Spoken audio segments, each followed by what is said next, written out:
Hey everybody, it's Jamonster back again with Opus Gaming, and I'm here today to bring you guys a Digimon matchup. This is going to be me on my Rivals Hunters deck versus my teammate Austin on his Crossheart deck, and I think that this matchup is actually really cool because people like to relate the Crossheart archetype to the Hunters archetype quite a bit just because they both play a lot of Tamers and have similar playstyles. I think some of the advantages that Hunters has is that it goes kind of better into the mid game and the late game, and it has access to a lot of really cool tools that that the Crossheart deck doesn't necessarily get, but the Crossheart deck gets access to like a level of aggression that you just can't really match in the Hunters deck. So there's a lot going for both decks, but I think they're both really interesting. Before we do too much talking about like the matchup and how the matchup goes, you guys already know we're on our way to 1,000 subscribers. So if you're not sub, drop a sub down below, because once we hit 1,000 subscribers, we're doing a really big Bandai card game giveaway, and I'm gonna have details for the giveaway down below in the thank you guys link there. So check out the details for the giveaway. We've announced more stuff for the giveaway, and we're gonna be announcing more on our community page. So if you guys are just seeing the video, go check the community page and see if we've done any announcements for like the other stuff that we're giving away other than just in the video. But before I ramble on too much, you guys already know, leave a like, leave a comment, all that stuff helps us jump on the algorithm. But let's get into the gameplay right now. Alright, getting into the gameplay portion of the video, we have the mulligan phase. So I end up keeping my first hand, and Austin's just gonna mulligan his hand back, so his hand wasn't playable. But kind of seeing through our hand right away, you see a couple rookies, you see overflowing power, so all of these things are really nice to see. Hopefully we have a tamer. That's the last piece of the puzzle that we can't see yet, but Austin goes through his mulligan. We're all set to start, and we're gonna go Monotamon into a Kaikimon. So that's really nice because we have kind of the stack that we want to start right away, and then we're just gonna, let's see what we end up doing here. We're probably gonna set our opponent to 3, but it depends on how. So we're gonna cross into a Shoutmon, and Shoutmon's gonna play out the Taiki, and yeah, we're gonna be pretty good. So on the Crossheart players side, we Digivolve into the Sparrowmon, and then a Mirror Taiki comes down, which is really funny. And he's just gonna get his full resolution as well. So we're gonna get one to hand, slot one underneath, and I'm pretty sure that Darulamon is probably just like the one that finishes up the trio that he needs at hand to start crossing his cards. So, or do we? Yep. Oh, we actually see a tamer come down. So instead of going into a cross for the first turn, we're gonna see an additional tamer come down. It's gonna just bring out Darulamon and draw him an additional card, and that'll be it. Going back over to the Hunter side, we're going to go start of turn, activate Taiki effect, slot under to draw the extra card. And it's going to be the Restramon superior mode, actually, just because we're not far enough into the game state to be going into that card. Let's see what we do here. We're going to Digivolve into the Omni Shoutmon, slot 1 underneath, so it costs 2. We get the draw, we get the pop, and then we're going to swing at security. This one is just going to be for 1 check here, so kind of deciding and going through with it. We're going to get the draws. And let's see.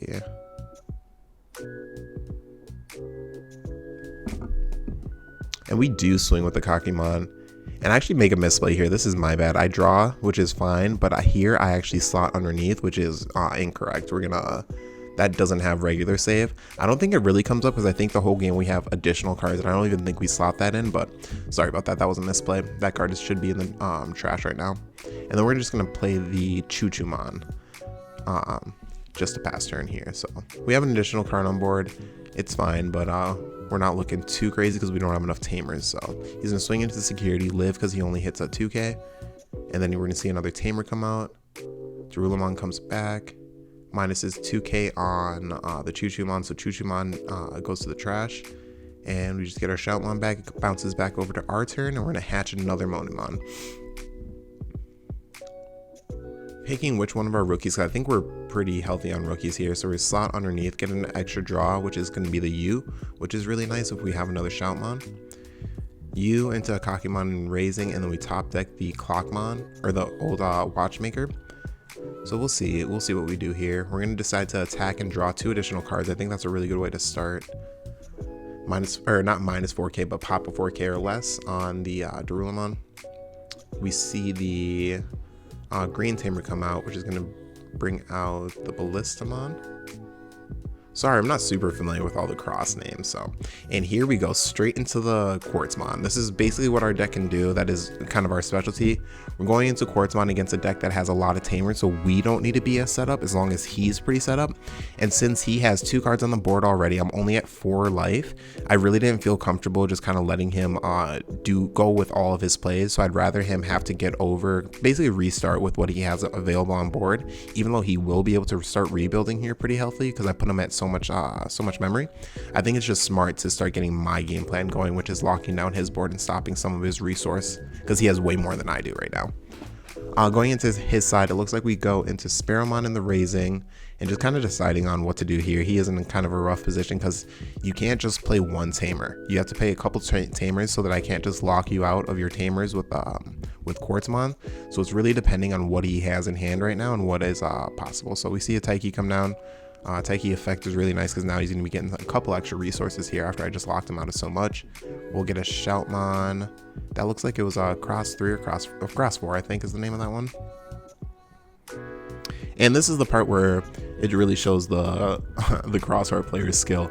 How quick can you reorganize your board? And he got it done super quick, so shout out to him. He's been playing Cross for a little bit now. But still kind of dealing with how tough the situation is. He can still cross here and use the new Taiki that he just played, but he has a bunch of cards in hand as well, so it won't be too much of an egg. And it looks like that's what we're going to do. So we'll use Darulamon, Ballistamon, I'm assuming the Shoutmon as well. Oh, maybe not. Okay, cool, yeah. And then we're just going to go into the reveal effect right away. Trying to pick up more cards, and we just get everything but the tamer. This is rough for him because, yep, I just swing secure with the Kakimon. Yep, that puts him down. And then there's enough cards on board where when I swing here, we just trash out the last security and the last check goes for game because I'll suspend his Shoutmon that's on board right now. We just didn't go through the actual actions of suspending the Shoutmon.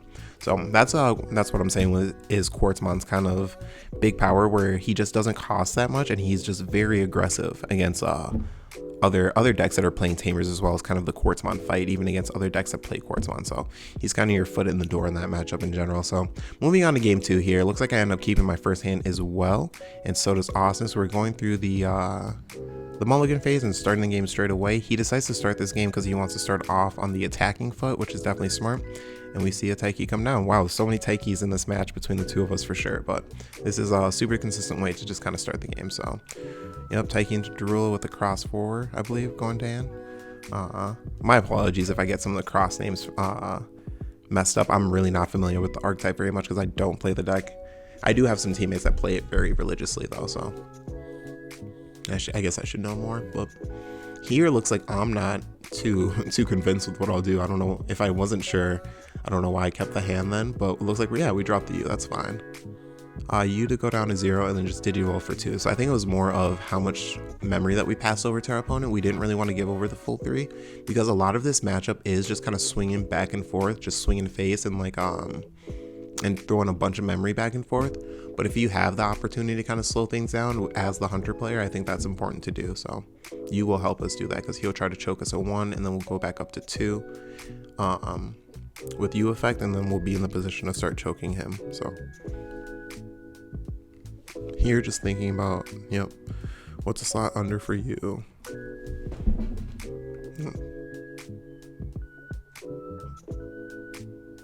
And then just deciding on whether if I'm gonna attack or not for the turn, really. All right. So we do declare attack. We draw for on deletion, I believe, and then we're gonna save just the 2 that were in the stack underneath. We're gonna leave the purple guy in the trash. Here, I don't have too many plays to get like a lot of advantage, so I think I'm taking a while just kind of deciding what is going to be the best, and I think I end up committing to the board. Yeah, it looks like we're kind of just deciding on what we want to do. But yeah, we're going to commit to the board. We're going to go into the Damimon, or the Psychmon, sorry. Psychmon adds a Kakimon back to our hand from under the U, but I actually do make a mistake here, so coming up in a second here. Yep, we're digivolving into the Damimon. We tap the U, but we forgot to slot underneath one of the Digimon under the U to make it one, so we pass over one, but we don't actually slot the Digimon under, so I apologize for that. This match did happen right after a pretty intensive tournament match, so both of us were kind of tired at this point, so there's going to be some misplays throughout this, but I'll try to call them out, and I'll point out how they're corrected and things like that and what you would need to do.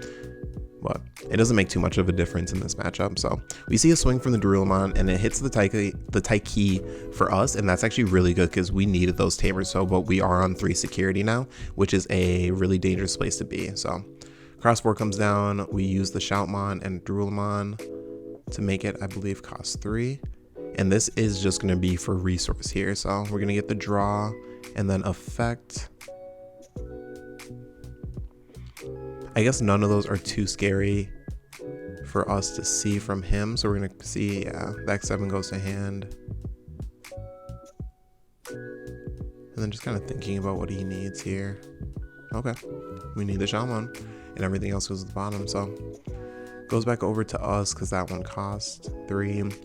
We hatch another Monimon and we're starting off with a slotting under the Taiki to get a draw. And it's going to be the Clockmon to give us jamming, which is really important in this matchup for sure. So we don't want to lose our bodies at all. And I believe that was an Ostamon going under the U to go up. So with overflowing power in our hand, that's a pretty good play. So we end up swinging here, or it looks like we're swinging, yeah. So we declare attack here just to get the extra draws, and it survives. We really thought it was going to die, give us a bunch of sources underneath, and then that we can go with the play that we have, but it doesn't matter because we end up just popping it anyway. So we're going to delete it with Calling from the Darkness. Excuse me there, guys. Calling from the Darkness is going to trigger Damimon's effect. So it's Damimon's going to slot itself under Taiki and then a purple, the other purple from my trash under you.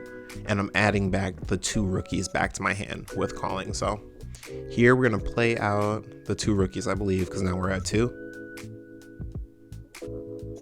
Yep. Play out the 2 rookies for 2. Go to 0. Activate effect to get the Asamon back. And then Digivolve for free into the Yasamon. Yasamon's going to get us our Ryoma out, which is actually really important going into the mid game here. That's going to be free, but we actually also forget to slot under here as well, so I apologize for that once again. We don't forget to slot with the Digivolve for Asamon. So what would have happened though, we would have just slotted under the Clockmon and the other green Digimon underneath, or I guess the purple one actually for the declare attack, and still had 1 Digimon underneath, but the 1 Digimon technically would have been sucked up earlier, so we would have had just enough sources to complete everything, but we just kept on forgetting for some reason because it was just so late. But anyway, ends up Digivolving all the way up into Quartzmon. Quartzmon's gonna suspend everything and then bounce it back down to 4 memory for us. So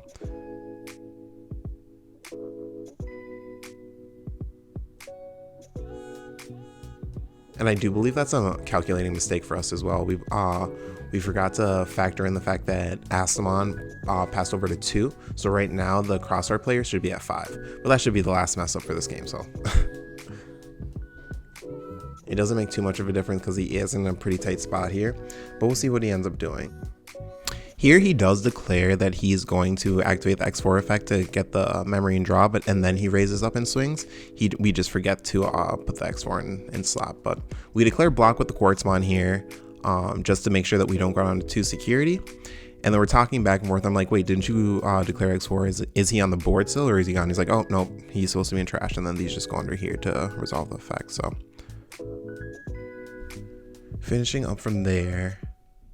Yeah, here we're really just kind of challenging him to have the answer. So this is pretty late too. I think at this point they were calling out prizes for the tournament, and I had won the finals for that day. So we were doing like top or bottom to top instead. So everybody was grabbing their prizes, and there was like so much commotion around us. People were like trying to open their packs on stream, or not on stream, but we do that for the streams that we do. But people didn't realize that we were just recording videos and stuff. So there's just a lot going on, but we do figure out that the play here is to cross 7 for as much as possible, right? And that's gonna pop the Quartzmon because Quartzmon is at 15. He can get it up to 15, and it's gonna cost him, it looks like, oh yeah, only 6 memory. So the difference on that turn is that he would have had another card that he could have played to try to like set up or something, or attack with rush. Oh, that one doesn't have rush, it's the Omni Shout. So those are like some of the small differences that would have made with that one extra memory. But going back over to my turn, I go to Kakimon, slot something underneath, slot something underneath the U, and trying to decide what it is. But I think I end up doing the Quartzmon. We'll see. But trying to decide what to slot under U, because I definitely do want to go to 2 memory here, and end up going with the purple Digimon. And let's see what we do here.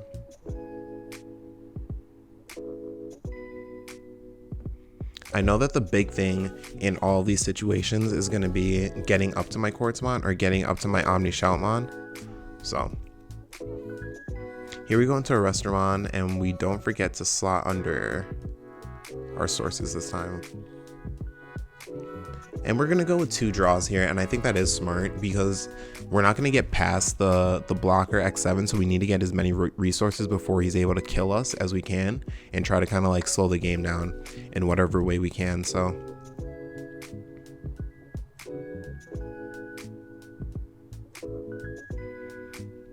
yeah, we'll see. Just kind of deciding. I think the trade here is worth it because you get so many cards. So yeah, we're going to declare the attack and draw 2 right away. We give something minus 2k, it's not going to matter, but he dies. And we'll slot underneath. Yep. Himself under you. Go on the drop. And looks like we grab Ostamon. Pretty smart. And then it's the follow-up here that's rough for me. If I just leave my board open, I really want another Tamer, but if I just leave my board open, it's going to be pretty free for him to just swing through and just kill me pretty easily. So I feel like, yeah, playing the Clockmon is my only slightly saving grace. He can still pop the Clockmon really easy, but getting 2 Digimon is actually awesome here because Digimon is what I'm short on in hand. So now we'll for sure be able to resolve you, for sure be able to resolve Taiki starting our next turn, and hopefully have a lot more options, but we'll see. Clockmon saving would be really awesome to give like an Arrestramon jamming to kind of close the game out too, so we just know that we can close out for 2 attacks. So we'll see how this plays out though. Digivolve and raising, and then just kind of decide how we're gonna attack the board here. He is definitely in a commanding position for sure with the way the board is. Declaring with Darulamon first. Nope. Deciding to declare with X7 first, which is I definitely think is the smarter play. X7 is going to be checking for 2 checks, so I have to block with the Shoutmon because he doesn't have piercing.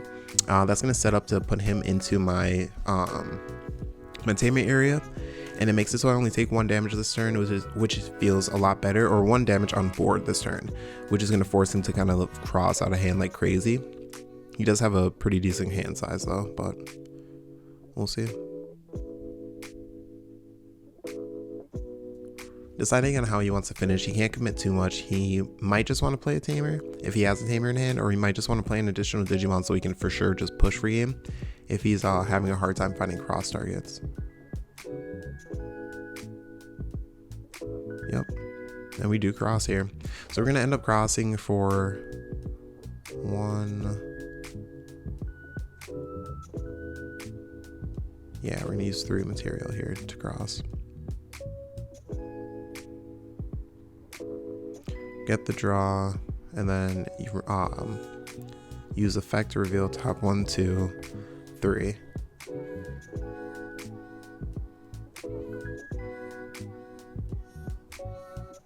X5 is X5 all you say? Yeah, okay, yeah. So there was only one set of options there. Oh, I guess you could have just grabbed 2 Tamers. I see. If you want to set that up. All right, we're going to declare attack here with Rush, so I do end up going down to 1 life, but the last one is a Ryoma, which is actually really exciting for us because we needed like additional Tamer here. So Ryoma coming down is going to help set us up for our next turn, especially. All right, let me see the green Tamer come down one more time. I think they were at the top of the prizing list, so they're telling us it's because it was me and Austin that we played in the finals as well, so we're just kind of hanging out afterwards. So here we're going through our tracing and what we want to get for our Ryomas. It's for sure like Ostamon and then another Quartzmon, and then after that you can grab things like Arrestramon and stuff like that, or an Arrestramon superior mode. But we have so many Quartzmon in hand. I think we have 3, so we end up sliding 1 under a Taiki just to get the extra draw, and then we're deciding on the U here.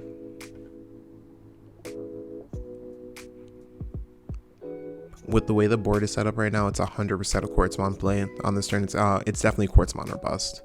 So we go with the Omni Shout underneath just because that doesn't help us get to our Quartzmon. We wanted to go with just the purple line, whether it's a Psychmon into Ostamon into Quartzmon, or if we can go with the full line. It looks like we do have the 4 in hand, so we just play something for 2, it looks like here. Yep. Play here for 2, activate effect. I'm assuming right away, yeah. We have just too many Tamers in hand that we're not going to play like in the next couple turns. So it's going to be revealing the extra Taiki, revealing the extra U. Even though the U would be really, really nice, we just won't be able to get it set up because we don't have a Shoutmon in hand. Digivolve here for 0, we're going to tap. Okay, we do remember the sources. Picking 2.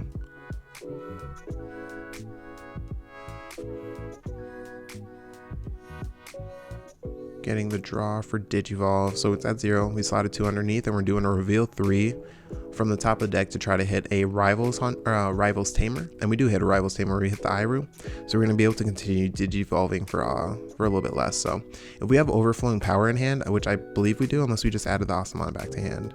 Yeah, we have Overflowing Power in hand. So Overflowing Power is going to go into the Ostamon from underneath. We're going to tap 3 to make it 0.